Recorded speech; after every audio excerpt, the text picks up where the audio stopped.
Have you ever felt like your veterinary practice is busier than ever? Schedules full, phones ringing, the team is working nonstop, but somehow the business is still not growing the way it should. Well, that's the reality for many veterinary practice owners. Being busy can feel like a sign of success, but if the right systems are not in place, that busyness can sometimes hide deeper growth bottlenecks. Welcome back to the Veterinary Business Podcast. I'm your host for this session, Don Adeesha, and joining us for this conversation is Naren Arulrajah, CEO of Ekwa Marketing and also the founder of the Veterinary Business Institute, a trusted marketing strategist who has helped independent veterinary practices across North America improve their visibility, attract better clients, and of course, build more sustainable growth. Now, today, Naren will walk us through where practices may be losing opportunities from Google visibility and website conversion to client follow through and the disconnect between marketing and operations. With that being said, Naren, it's great to have you back on the show. Thank you so much, Don. I really appreciate the opportunity and I'm looking forward to this conversation. Let's jump right in. So, Naren, we're seeing practices that are extremely busy but not truly growing. What are the most common hidden bottlenecks you're seeing across veterinary practices right now? You bring up a really good question. There are a lot of practices that are busy but not profitable. In other words, they are not attracting and retaining those profitable clients. Rather, they're just responding to what's out there. I'll give you a simple example. So let's say you have a new client with a young pet that, and a client who really cares about the optimal health for that pet. That client is going to be much more receptive to being proactive, listening to your advice, doing everything you're going to suggest. And over the life of that pet is going to be worth a lot of money in terms of revenue for the practice, right? Now, compare that to another client who doesn't really, is not putting the pet at the very top. Maybe their financial situation, maybe, whatever else that is going on, and only comes in for emergencies when something is about to break. And they only come in once, they don't listen to anything, they're not proactive, they don't come back. That client is not only very demoralizing to deal with because, they are never happy, they're always complaining, they're always finding fault. And they are not also profitable for the practice. So I think the biggest problem I see is, even before the team gets involved. In other words, the marketing is broken where it's not attracting the right kind of clients. So that's a huge part of the problem. The second part of the problem is, when you have a practice where the marketing is broken and you are not attracting the right clients, the team starts responding to what they have. And usually it creates this negative cycle of doing things that feels like you're being productive and busy because that's, what you're doing all day long and you're busy doing it, but not necessarily, helping the practice strengthen, not necessarily helping the practice become more profitable. So it creates this doom loop of, business that doesn't make things better. It actually makes things worse. So the people are doing low value tasks, administrative tasks, repeat low margin appointments, chasing unvetted leads. So they're doing all these things just because that's what keeps them busy or feels like it keeps them busy. And the doctors, unfortunately, are not really paying close attention to the practice management side. Rather, they are letting some quote unquote practice manager do these things. And so under the surface, there's a lot of rot, if I may. And it starts, like I said, with marketing, and then it continues where that rot is being perpetuated in the practice. Wow, that's a wonderful insight there, Naren. So basically, it starts with identifying the right clients. And if the clients are not right from the get-go, the team is doing with what they have, just being productive, but not finding meaning and also not being profitable as well. That's a double-edged sword right there. So, and you see a lot of churn in these practices. People come, people go. You don't really see long-term, employees who are like committed to being with that practice.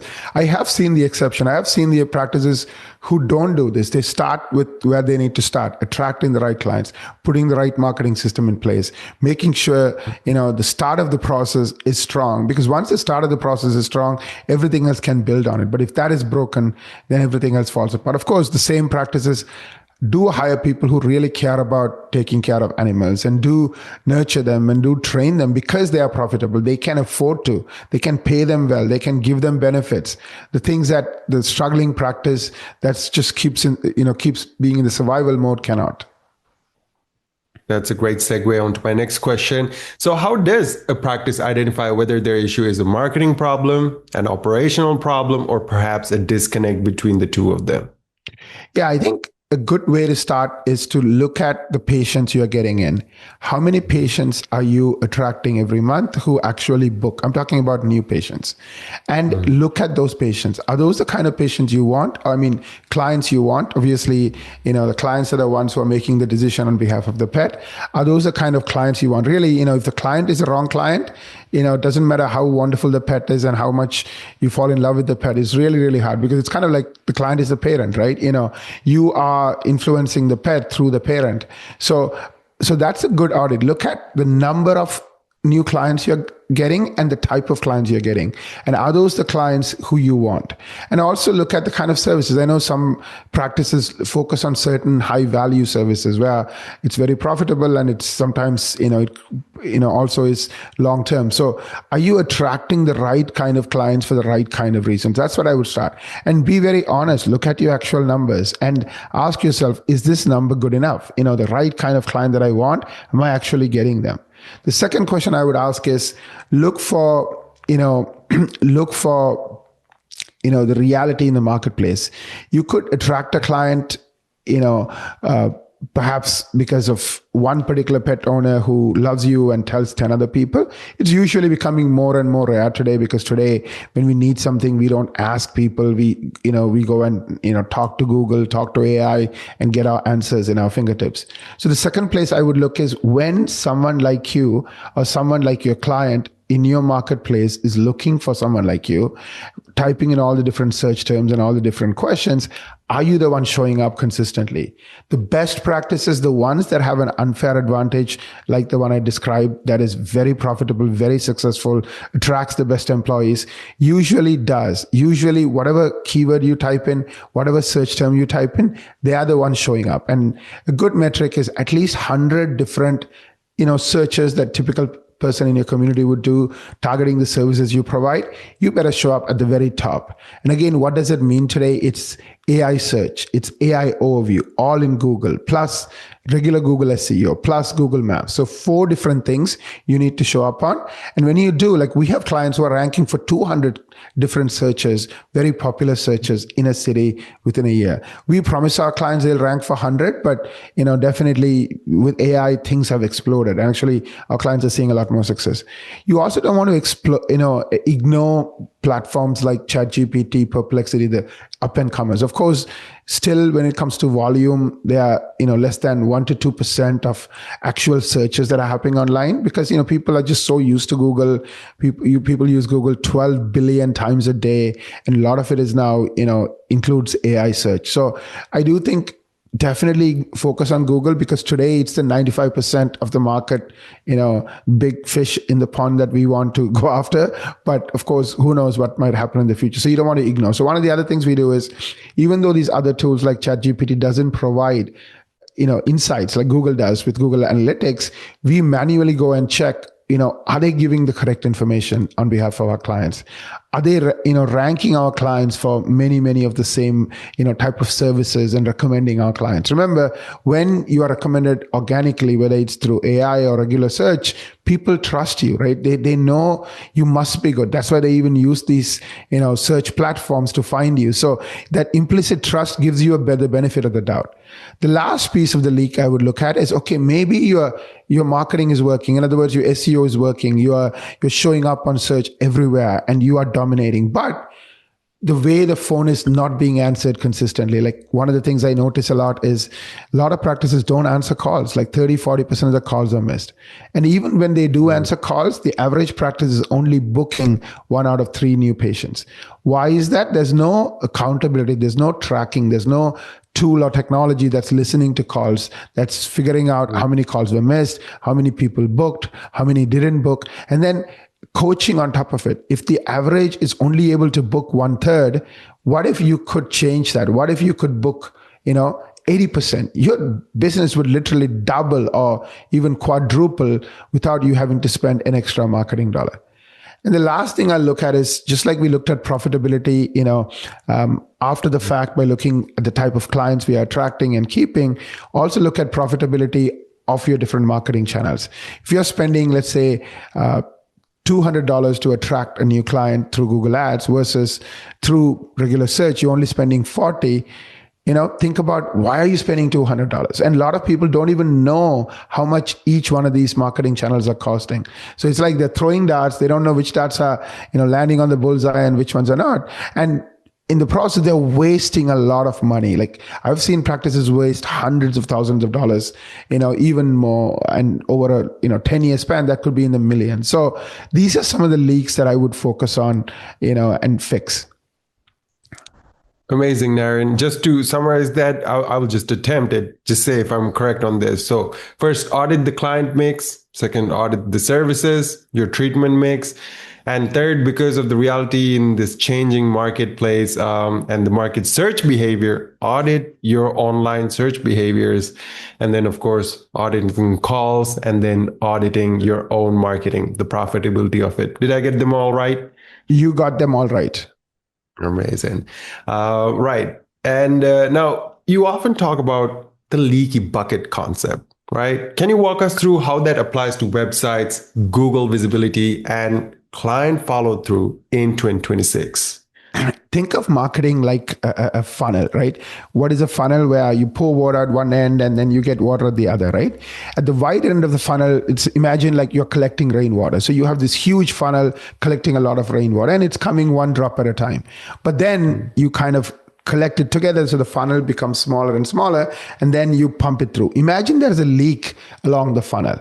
Now, all this investment you made trying to collect all this water is kind of getting wasted before it gets to the final destination. Why? There are leaks. So what I mean by leaky bucket is exactly that, right? If you imagine the first part of the bucket is you are not collecting all the rainwater. Maybe you have this huge, some kind of a material like polythene, but maybe there are a lot of holes in it. So the water is falling through the thing and they're just, going out. So that's where I would start. Are you showing up and are you ranking and are you dominating? So for thousands of, different searches and different things that people are looking for, you are the one they are finding consistently. So that's kind of the wide end of the funnel where it's leaking. Then I would look at, is the website compelling enough and is your reviews compelling enough where people to trust you? Let's imagine you're collecting all this, people, but the first impression sucks. Maybe your website doesn't speak to them. Maybe it doesn't give them the answers they're looking for. Remember, we have a generation that wants answers in seconds.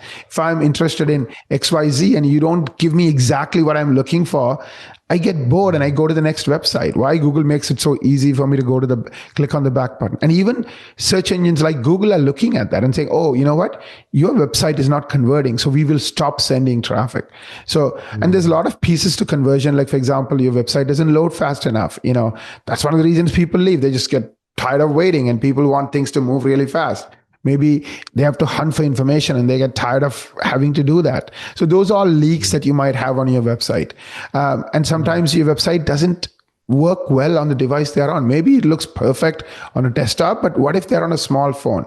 If it's not optimized for that small device in terms of the information that's being shown and how it's shown and what font sizes you're using, again, that's a leak. So you have leaks at the wide end of the funnel where you are not even showing up, so nobody can even find you. Second, you have leaks when people do find you, the impression you are creating. And the other leak I see is Google reviews. The best practices I see are getting 5-star paragraph love letter reviews. Why? It informs the search gods of the world that you are somebody worthy. Because, imagine your practice hasn't gotten a review in, 8 months. Or only got 3 reviews in 8 months. And your competitor keeps getting 10, 15 reviews every month. If I were Google, why would I send that person to you and have that person be disappointed? You may have been wonderful 8 months ago, but I don't know how you're doing today, right? So that recency, those high quality paragraph reviews continuing to come in. It's kind of like brushing your teeth or, any of those daily habits we have. Why do we wake up and put on a nice dress even when we don't go out? Because it makes you feel, refreshed and makes you feel ready for the day, as opposed to, you don't brush your teeth, you don't, do anything, and you just like, really like lethargic and so forth, right? So the last piece of the leak is, the phone that I mentioned, right? Everything is working. Your website is wonderful. Your reviews are awesome. But without you even realizing it, this phone leak is killing you. Why? 10 people are calling, new clients, only 3 are booking. And either the phone is not answered, or the people answering the phone don't know how to build rapport, don't know how to, make the client believe that they made the right decision in making that phone call. And then there's another kind of leak, which is, the website. Let's imagine it's 2 in the afternoon, 2 p.m. 6 p.m. at night, and your office is closed. Somebody goes to your website. I know you can't work 24 hours a day, 7 days a week. No, can you expect your team to do that? But you don't even know who these people are. They were excited, no way to contact, so they just leave. What if you have a chat bot? What if you have, something that starts talking to them and starts building a rapport and making them want to come in? So those are the things I would, focus on. And those are the things I would really, really, really try to do when it comes to the leaky bucket. So Naren, you mentioned something very interesting right there with regards to inefficient websites, right? So inefficient websites don't only hurt the user that's trying to get in touch with you, but it also hurts in a way that even Google or AI, when it's trying to determine if your website is a good website. Can you give us a little bit more insight on that, because it's not only people who are looking at our websites nowadays, AI is looking at it. You're bringing up an excellent point, right? See, Google realizes, remember, Google is the second most valuable company on the planet, worth $4 trillion, 4.6, 4.7 when I last checked. And it doesn't have a contract with its users. Like, it has, every one of its products has billions and billions of users, Google Search, Google Maps, etc. But none of them have to use Google. So put yourself in the shoes of people running Google, their search business. What if Google gives them good information, but the websites it's sending them to is the wrong websites? What if those websites are hard to read? What if those websites, don't load fast on every device?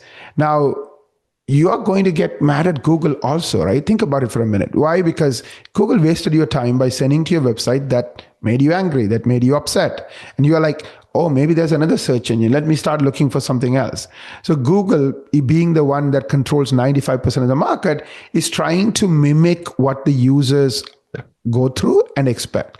And remember, Google has information up the wazoo, where they are collecting information through Google Analytics, through all kinds of places. I mean, they are the biggest player on the internet. They do get more traffic and handle more traffic times 5 or 10 versus most other companies out there. So they know everything. They know everything before it's even happening, almost, because they've seen it before. They have seen what good is, what bad is. So they have all these standards. And if you don't follow them and you don't really do what they believe is good for the users, which they know because they have seen billions of users every single day for the last, so many years, they're going to punish you. You won't even show up. So it's almost like they don't even let you in the gate, so to speak. So before you can even get into the gate, you are going to get pre-screened by Google. I mean, it's Google EAT about your authority, Google, CRUX, and that's what's replacing, Google Lighthouse scores. I don't want to get into the technical details, but if anyone is interested, they could book what I call a marketing strategy meeting, where my team will get into those details and share with them specific things that they can do to, address what Google cares about. And the other thing I notice is we have been doing this for 19 years. We still have clients from, 18, 17 years ago. And in all these years, when you take care of Google, you take care of the other types of search options out there, whether it's ChatGPT or Perplexity. So if Google is happy, everybody else is going to be happy. Why? Because Google is looking for the same thing that ChatGPT is looking for, in terms of making sure that people are going to the right websites or the right solutions that won't disappoint them.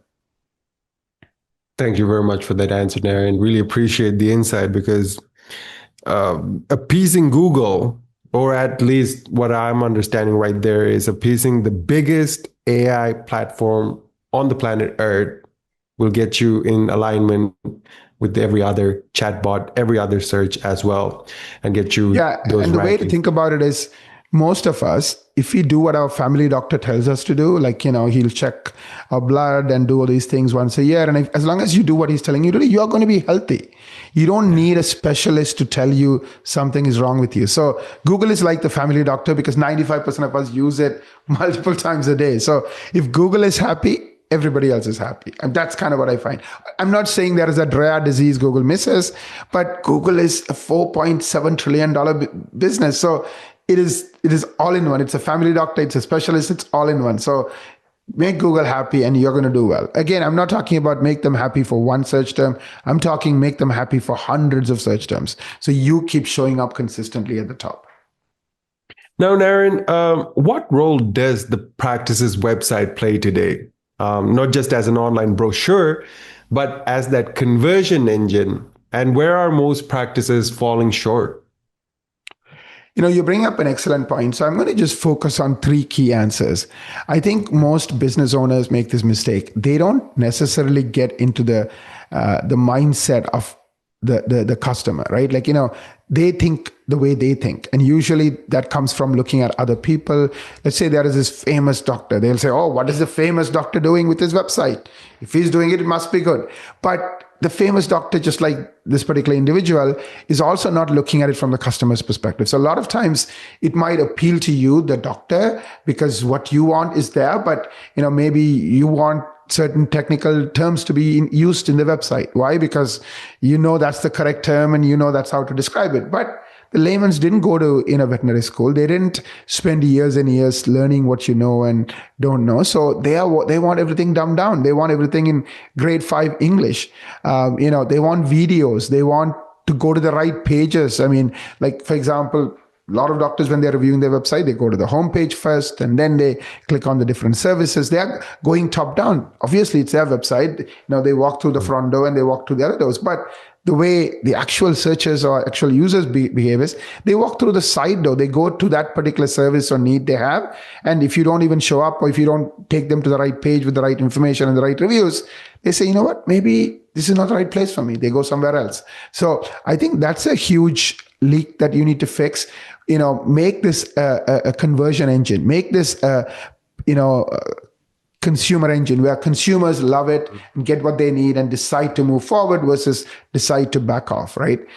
So that's the first thing I would focus on. The second thing I would focus on is just the technical side of it. Websites today are very complex because there are hundreds of different, ways people can use your internet. Somebody might be on a Samsung phone, on Chrome. Somebody else might be on pick some other brand on a different browser. And, some screen is small and 10 years old, another one is like brand new, and then you have iPads and you have desktops, and again, internet is like all over the place. Somebody's on a satellite phone or like Starlink, and somebody else is on something else. So Google wants every one of these people to have a great experience, but unfortunately most people don't think that way. So they don't even realize that the website was wonderful and beautiful and perfect on the desktop at their office, and the marketing company did a job to optimize for the desktop they use at the office, but they didn't look at all the other devices. So you might love the website, but there are millions and millions of people who don't, because they don't. Google doesn't even let you in the gate,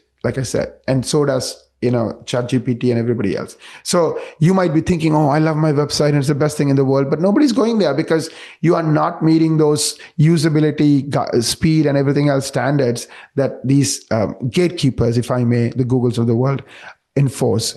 So that's the second thing I would really, really, really focus on. The last one is, even Google itself is noticing more and more people want AI answers. Like, for example, you want to know the cost of some kind of a procedure in a city. You don't want to go to 7 websites and figure it out yourself. You want Google to go to 7 websites and give you like a summary with links. So in case you want to go deep, you can get the information, right? So in that context, how rich your information is, how linked it is to an expert. Like, for example, you have a degree, you have specific qualifications. If you don't tell that to Google in a way that's easy for it to understand that you are a board certified doctor who's qualified to comment or talk about it, Google doesn't treat you as a doctor. Rather, it doesn't even look at your information. Why? Google doesn't want to get yelled at or be seen in a big article saying, Google sent me this website and this quack said XYZ and now my pet is in trouble, right? Google doesn't want that. I mean, remember, Google has to be right billions of times a day. So if you don't have those qualifications, if you don't use them properly, Google will support. Remember, Google makes 250 billion from ads. So does everybody else, all the other players. So when they make so much money by not giving you free traffic, they have every incentive to disqualify you. It's kind of like getting into a top university, right? Very, very few people get in. Why? They only have so many seats. In this case, Google has only so many seats for people who get free traffic. So 3% of you will get all the free traffic. 97% will be left with no other option but to give Google gobbles of money month after month, or any of the other players, to get paid traffic. So these are the things I would fix. These are the things, make it AI, make it AI ready with EAT and high quality content. Focus on making your website a consumer engine that makes consumers love and want to go further. And obviously pay attention to the technical side. It's not just you loving the experience on your desktop. It's everyone loving the experience on every device, every internet connection on the planet, for you to even be led into the game. Naren, now, laymen didn't go to vet school and veterinarians didn't go to Google school. So for practice owners listening in right now, this might be great information, but how can they actually put it to practice or might be one of their biggest concerns. So what's the first practical step they should take to diagnose and remove these growth bottlenecks? Yeah, I mean, I'm 50 plus now, and I have been doing marketing for 19 years. And a lot of things that comes naturally to me or my team, because we have been doing it for decades now, is not the way the doctor thinks. And again, just like I will suck when I take my pet to the vet in being helpful to my vet, because I don't know anything about because a vet has seen, pets like mine, hundreds of thousands of times, and they have gotten special education. So the same thing here, right? But solving problem is always the same. Find out where you are right now, because you need to know the starting point. Are you an A+ in all these components I talked about, in terms of, dominating search, dominating Google AI search, all of these things? Are you showing up again and again? So you can spend hours and hours figuring it out, or you can have our team tell you. And then find out why, let's say, I love Khan Academy. When my daughters, this was, I'm dating myself, like years and years ago, were preparing for SAT. It'll say you got 450 or 650, and these are the sections you scored 9 out of 10, and these are the sections you scored 4 out of 10. So go do these practice exams, go work on these sections, and then it'll do a retest on that section. Okay, you're getting 4 out of 10 there. Now you're getting 6 out of 10. And again, these concepts or these part of the section you still need to master. So go do more of those, readings and more of those exercises. Now do it again. Now you're getting 8 out of 10. So Khan Academy helps pinpoint where the problems are and helps a child improve exactly that problem, versus wasting their time doing more practice exams in the sections where they're getting 9 out of 10 or 10 out of 10. Like, you need to focus on the ones you're weak on, right? The second thing that, I recommend that anyone doing this do is look at what is the root cause as to why you are succeeding or why you are not. Whether it's with Google, whether it's with your websites, whether it's with your reviews, whether it's with AI, find the root cause. And also, don't do it in isolation. This is a relative game. It's kind of like getting into a university. Imagine in a particular year, everybody who applied sucks. You're going to do okay even if you're okay, an okay student. But imagine if everybody is extremely good. You need to up your game. So look at your competition. So the other thing, I suggest, you have someone do is to look at how are your competitors doing. Are they getting an A when you're getting a B for some part of the key components of marketing? Or everybody C and you also C. So that is different, right? If everyone is a C, you just have to do a little bit better to get to a B. But if there are people who are better than you or stronger than you, you need to really work hard and you need to work on the components where you're really weak. So we offer something like this because, our clients have asked for it at no cost, especially for our veterinary podcast listeners. It's called a marketing strategy meeting. Perhaps you can put a link. I think the link is veterinarybusinessinstitute.com/MSM. Yeah, a lot of the things you mentioned, right? Like looking at the website as an outsider, as a consumer, looking at the technical side, looking at, are we doing the things to please the AI and Google and other search providers? So those are the things, you need to get done. Typically it takes around 6 hours. We sometimes charge around $900, when people want us to do this as a consultancy. But, because you are listening to this and, we would do it at no cost. So take advantage of it, get that data, and then make decisions, whether it's with us or somebody else. Now that you know why you are not doing as well as you want to with marketing, what can you do about it now? Amazing. Well, Naren, thank you so much for that, offering our listeners that complimentary marketing strategy meeting.